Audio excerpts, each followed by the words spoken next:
ಸಣ್ಣ ದುರ್ಗಮ್ಮ ದೇವಸ್ಥಾನ ಪಟೇಲ್ ನಗರ್ ಬಳ್ಳಾರಿ, ಅದಿಗೊಂಡು ರಸ್ತೆ ಬಳ್ಳಾರಿ.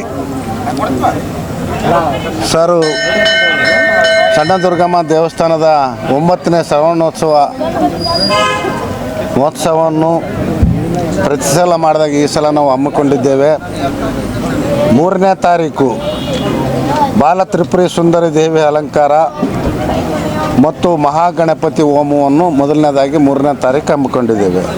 ಅದೇ ರೀತಿ 4ನೇ ತಾರೀಕು ಗಾಯತ್ರಿ ದೇವಿ ಅಲಂಕಾರ, ಲಕ್ಷ್ಮೀ ಹೇಮಗೃಹ ಹೋಮ 4ನೇ ತಾರೀಕನ್ನು ಹಮ್ಮಿಕೊಂಡಿದ್ದೇವೆ. 5ನೇ ತಾರೀಕು ಲಲಿತಾದೇವಿ ಅಲಂಕಾರ, ಲಲಿತಾದೇವಿ ಹೋಮವನ್ನು ಹಮ್ಮಿಕೊಂಡಿದ್ದೇವೆ. ಅದೇ ರೀತಿ 6ನೇ ತಾರೀಕು ಅನ್ನಪೂರ್ಣೇಶ್ವರಿ ಅಲಂಕಾರ, ಆದಿತ್ಯ ನವಗ್ರಹ ಹೋಮವನ್ನು ಹಮ್ಮಿಕೊಂಡಿದ್ದೇವೆ. 7ನೇ ತಾರೀಕು ಅರ್ಧನಾರೇಶ್ವರಿ ದೇವಿ ಅಲಂಕಾರವನ್ನು ಹಮ್ಮಿಕೊಂಡಿದ್ದೇವೆ. ನರಸಿಂಹ ಹೋಮ ಸಂಜೆ 3 ಗಂಟೆಗೆ ನರಸಿಂಹ ಹೋಮವನ್ನು ಹಮ್ಮಿಕೊಂಡಿದ್ದೇವೆ.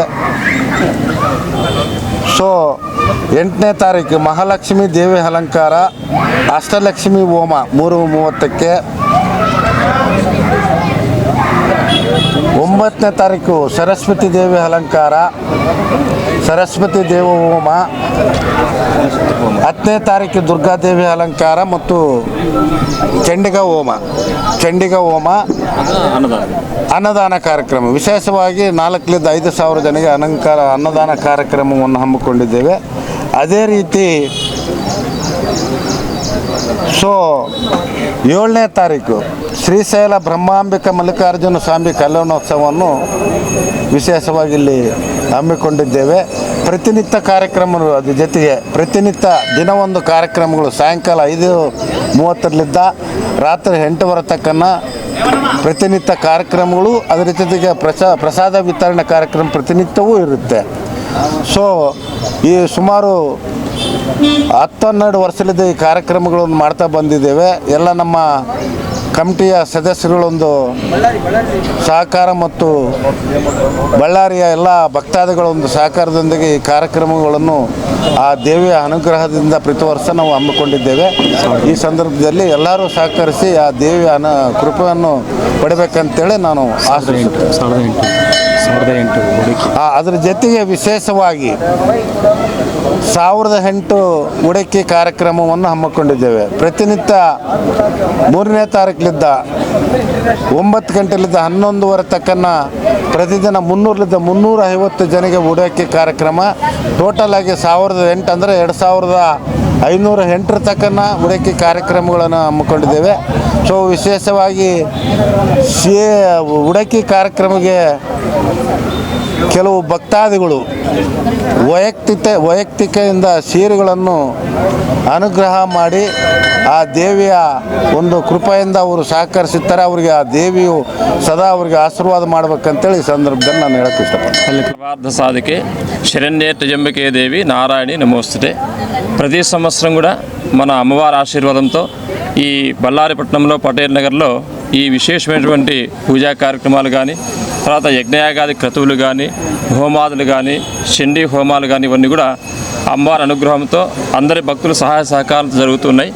ఈ కార్యక్రమాలన్నీ కూడా మనకు ఉండేటువంటి ధర్మకారకంగా, ధార్మికంగా మనకు సమస్త భక్తులు కూడా సకల సౌభాగ్యాలతో తులుతూలని చెప్పేసి, ఆనందంతో, ఐశ్వర్యంతో, ఆరోగ్యంతో అందరూ కూడా ఉండాలని చెప్పేసి ఈ కార్యక్రమాలు చేస్తున్నాం. కాబట్టి ఈ కార్యక్రమాల్లో పోయిన సంవత్సరం ఏ విధంగా అయితే చేస్తామో అంతకంటే ఈ సంవత్సరం ఇంకా కొద్దిగా అద్భుతంగా దాదాపు 1001 మంది ముత్తైదులకు వడివేయం కార్యక్రమం అనుకున్నాము.